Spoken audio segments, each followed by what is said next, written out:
বলে হাঁ করে দাঁড়িয়ে আছো কেন? ফাইলগুলো নিয়ে ভেতরে এসো।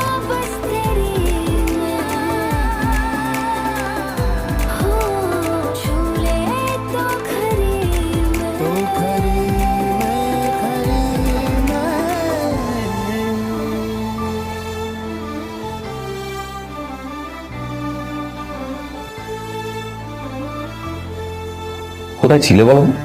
আমি 1 ঘন্টা ধরে তোমার জন্য এখানে ওয়েট করছি। এই লোকটার কি কোনো কাজকর্ম নেই? 1 ঘন্টা ধরে বসে আমার স্ত্রী আদ্রিতার জন্য অপেক্ষা করছে।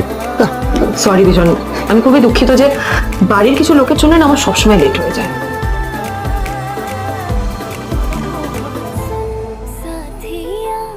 কি হলো, হাসছো কেন? লটারি পেলে নাকি? লটারি? হ্যাঁ, তুমি আসা মানে আমার কাছে লটারির থেকেও বেশি দাম, তবে তার থেকে কিঞ্চিত কম দামি